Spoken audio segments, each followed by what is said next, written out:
પ્રણામ વિદ્યાર્થી મિત્રો, આજે ધોરણ 12 વિષય અર્થશાસ્ત્ર અને અર્થશાસ્ત્ર વિષયની અંદર ચેપ્ટર નંબર 9 જેનું નામ છે વિદેશ વેપાર. તો વિદેશ વેપારના ચેપ્ટરમાં આજે એક નવા પ્રશ્નથી આપણે ભણવાની વિદ્યાર્થી મિત્રો શરૂઆત કરીએ અને એ પ્રશ્નનું નામ છે આંતરિક વેપાર અને વિદેશ વેપાર વચ્ચેનો તફાવત સમજાવો. આ પ્રશ્ન વિદ્યાર્થી મિત્રો તમને એક્ઝામની અંદર અવારનવાર વારંવાર 5 ગુણની અંદર પૂછાય. તો એને કઈ રીતે લખવો એ હવે આપણે સમજીએ. તો સૌથી પહેલા વિદ્યાર્થી મિત્રો આંતરિક વેપાર અને વિદેશ વેપારનો અર્થથી આપણે ચાલુ કરીએ. તો સૌથી પહેલા આંતરિક વેપાર કોને કહેવાય? તો એવું કહેવાય કે જે વેપાર દેશની સરહદની અંદર જે વેપાર થાય, દેશની સરહદની અંદર જુદા જુદા રાજ્યો વચ્ચે જે વેપાર થાય કે જુદા જુદા રાજ્યો કે પ્રદેશો વચ્ચે જે વેપાર થાય તેને આપણે નામ આપીશું આંતરિક વેપાર. શું કહેવાય છે વિદ્યાર્થી મિત્રો? આંતરિક વેપાર. ફરી એકવાર બોલું છું, જે વેપાર દેશની સરહદની અંદર જુદા જુદા રાજ્યો કે પ્રદેશો વચ્ચે જે પણ વેપાર થાય એ વેપારને આપણે નામ શું આપીશું? આંતરિક વેપાર. ચલો, વિદેશ વેપાર કોને કહેવાય? કે જે વેપાર દેશની સરહદની બહાર અને જુદા જુદા દેશો વચ્ચે થતો હોય તો તેવા પ્રકારના વેપારને વિદેશ વેપાર કહેવાય. ફરીથી એકવાર, દેશની સરહદની બહાર થતો હોય, જુદા જુદા દેશો વચ્ચે થતો હોય તો તેવા પ્રકારના વેપારને વિદેશ વેપાર તરીકે ઓળખવામાં આવે છે. ચલો, ત્યાર પછી વિદ્યાર્થી મિત્રો કદની વાત કરવા છીએ.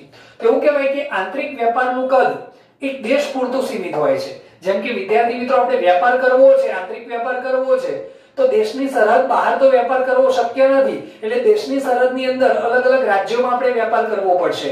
એટલે આ વેપારનું કદ દેશ પૂરતું સીમિત છે. માટે એનું કદ કેવું છે? નાનું છે, મર્યાદિત છે, સીમિત છે.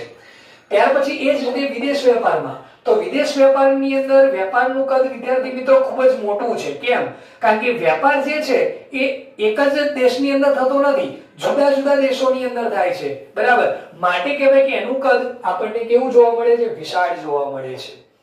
ત્યાર પછી નંબર 3, ત્રીજો એક મુદ્દો, ચલણ ચૂકવણીની રીત. શું છે? ચલણ અને ચૂકવણીની રીત.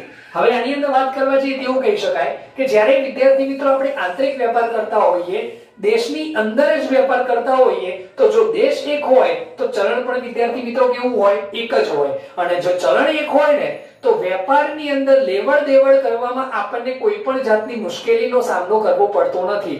લેવડ દેવડનો મતલબ એવો થાય કે માલ આપીએ પૈસા લઈએ અથવા પૈસા આપીને માલ લઈએ તો એ બાબતની અંદર આપણને કોઈ પણ જાતની તકલીફ પડતી નથી. કારણ કે આપણે બધાને ખબર છે કે ભાઈ પૈસા જે છે મીન્સ કે ઇન્ડિયન કરન્સી છે એ ઇન્ડિયન કરન્સી કઈ છે, દરેકનું મૂલ્ય કેટલું છે, દરેક બાબતથી આપણે વાકેફ છીએ. માટે કહેવાય કે આંતરિક વેપારની અંદર ચલણની ચૂકવણીની રીતમાં કોઈ પણ મુશ્કેલી પડતી નથી. હવે વિદેશ વેપારમાં એ મુદ્દાની અંદર જોઈએ તો એવું કહેવાય કે જ્યારે જુદા જુદા દેશ હોય અને જુદા જુદા દેશની અંદર પોતપોતાનું આગવું ચલણ હોય અને એ ચલણ શું છે, એ ચલણનું મૂલ્ય શું છે, બરાબર? તો આ દરેક બાબતને યાદ રાખવી ને એ વેપારી માટે ખૂબ જ અઘરી બની જાય છે. માટે કહેવાય કે એ લેવડ દેવડ કરવામાં, માનો કે આપણે જે દેશની અંદર થી માલ મંગાવવો છે પણ એ દેશનું ચલણ માનો કે આપણી પાસે નહીં હોય તો વેપાર કરવામાં વિદ્યાર્થી મિત્રો શું નડે? મુશ્કેલી નડે. બરાબર છે? એટલે લેવડ દેવડ કરવામાં આપણને મુશ્કેલી નડે છે. કેમ? કારણ કે જુદા જુદા દેશ છે, જુદા જુદા દેશની અંદર વપરાતી કરન્સી અલગ છે. માટે આપણને લેવડ દેવડ કરવામાં શું નડે છે? મુશ્કેલી નડે છે. ત્યાર પછી વિદ્યાર્થી મિત્રો ભાષા, સંસ્કૃતિ અને સમાજ. હવે એવું કહેવાય કે આંતરિક વેપારમાં ભાષા, સંસ્કૃતિ અને સમાજ એક સરખા હોય છે. ભાષા, સંસ્કૃતિ અને સમાજ કેવા હોય છે? એક સરખા હોય છે. એટલે વેપાર કરવામાં મુશ્કેલી નડતી નથી. દાખલા તરીકે તમે જો તો ઇન્ડિયાના કોઈ પણ ખૂણામાં તમે માનો કે કોઈ પણ વેપારી વેપાર કરવા જાય, માત્ર ને માત્ર એને હિન્દી લેંગ્વેજ આવડે ને વિદ્યાર્થી મિત્રો, હિન્દી લેંગ્વેજ એ કોઈ પણ ખૂણામાં મીન્સ કે તમિલનાડુમાં જાય, કેરળમાં જાય, બરાબર, કોઈ પણ જગ્યાએ જાય તો એને ખાલી હિન્દી આવડવી જોઈએ. હિન્દી જો આવડે તો ઓટોમેટિકલી એ શું કરી શકશે? વેપાર કરી શકશે. કારણ કે એ આપણી ભારત દેશની રાષ્ટ્રભાષા છે.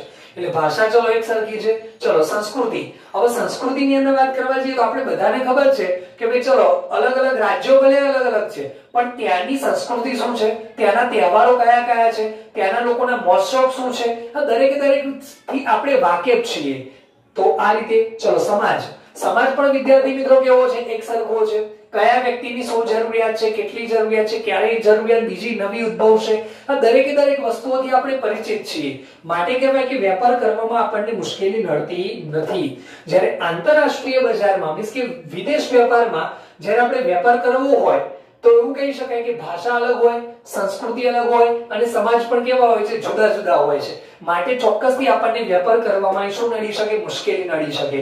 જેમ કે એવું કહેવાય કે વિદેશમાં વેપાર કરવા જવો હોય તો કમ્પલસરી આપણને કહેવાય ઇંગ્લિશ લેંગ્વેજ તો આવડવી જ જોઈએ. હવે માનો કે આપણે હિન્દી માંડ બોલતા હોઈએ અને ઇંગ્લિશમાં માનો કે એને આપણને ક્વેશ્ચન આન્સર કરવાના હોય, એને આપણે પૂછવાનું હોય, એનો જ આપણે ઉત્તર આપવાનો હોય તો ચોક્કસ આપણને શું નડતી હોય, મુશ્કેલી નડતી હોય. આપણી ભાષા એ સમજી ના શકે, એની ભાષા આપણે ના સમજી શકીએ. પછી સંસ્કૃતિ, ત્યાંની વિદ્યાર્થી મિત્રો ત્યાંના લોકોની શું જરૂરિયાત છે, ત્યાંના લોકોની શું માંગ છે, ત્યાંના લોકો કઈ કઈ વસ્તુ વાપરે છે, કઈ વસ્તુ વાપરતા નથી, દરેકે દરેક બાબતથી આપણે અજાણ હોઈએ છીએ. માટે વેપાર કરવામાં આપણને વિદેશ વેપાર કરવામાં ચોક્કસથી મુશ્કેલી નડે છે. ચલો ત્યાર પછી વિદ્યાર્થી મિત્રો વાહન વ્યવહાર ખર્ચની વાત કરવા જોઈએ. તો આંતરિક વેપાર દેશની સરહદની અંદર થાય છે, દેશની સીમાની અંદર થાય છે. માટે વાહન વ્યવહાર ખર્ચ બહુ ખૂબ જ લિમિટેડ જોવા મળે છે, ઓછો જોવા મળે છે. કારણ કે કાં તો આપણે કદાચ પણ એક રાજ્યમાંથી બીજા રાજ્યમાં માલ મંગાવવો હોય અથવા મોકલવો હોય તો કાં તો બાય ટ્રેન મંગાવીશું, કાં તો બાય રોડ મોકલીશું. બરાબર, બાય રોડ અથવા by plane, sorry by road અથવા બાય ટ્રેન. બરાબર, જેથી કરીને ખર્ચ વિદ્યાર્થી મિત્રો કેવો આવે છે, બિલકુલ ઓછો આવે છે. જ્યારે વિદેશ વેપારની અંદર વિદ્યાર્થી મિત્રો કહેવાય કે સરહદની બહાર વેપાર કરવાની વાત હોય, દેશની સરહદની બહાર, એટલે હજારો કિલોમીટરનું શું હોય, અંતર હોય. અને હજારો કિલોમીટરનું અંતરે આપણે જ્યારે માલ લાવવાનો હોય કે મોકલવાનો હોય તો માત્ર ને માત્ર બે જ પ્રકારના વાહન વ્યવહાર છે. એક કાં તો બાય પ્લેન હોય અથવા તો કહેવાય કે દરિયાઈ માર્ગ હોય. આ બંનેની મદદથી તમે શું કરી શકો, વિદેશમાં માલ મોકલાઈ શકો છો તમે. એટલા માટે કહેવાય કે વાહન વ્યવહાર ખર્ચ અહીં આપણને વધારે જોવા મળે છે અને અહીં વાહન વ્યવહાર ખર્ચ આપણને ઓછો જોવા મળે છે. ચલો ત્યાર પછી આગળનો મુદ્દો હરીફાઈ. ચલો હરીફાઈની અંદર વાત કરીએ તે રીતે કે આંતરિક વેપારમાં જ્યારે આપણે આંતરિક વેપાર કરીએ છીએ ત્યારે ઉત્પાદનના સાધનો, યંત્રો અને ટેકનોલોજી આ ત્રણે ત્રણ કેવા છે, સમાન છે. આ ત્રણે ત્રણ વિદ્યાર્થી મિત્રો કેવા છે, સમાન છે. એટલે હરીફાઈ આપણને બિલકુલ ઓછી જોવા મળે છે. બરાબર, ફરીથી એક વાત, આંતરિક વેપારમાં ઉત્પાદનના સાધનો, યંત્રો અને ટેકનોલોજી સમાન હોવાથી હરીફાઈ આપણને ઓછી જોવા મળે. જ્યારે વિદેશ વેપારમાં ઉત્પાદનના સાધનો, યંત્રો અને ટેકનોલોજી આ દરેકે દરેક સમાન હોતા નથી. માટે હરીફાઈની અંદર આપણને હરીફાઈ કેવી જોવા મળે છે, વધારે જોવા મળે છે. અહીં હરીફાઈ આપણને ઓછી જોવા મળે છે, વિદેશ વેપારમાં હરીફાઈ આપણને વધુ જોવા મળે છે. ચલો ત્યાર પછી વહીવટી કાયદાકીય વ્યવસ્થા. આંતરિક વેપારમાં ખરીદનાર અને વેચનારને એક સરખા કાયદા લાગુ પડે છે. માટે વેપાર કરવામાં સરળતા રહે છે.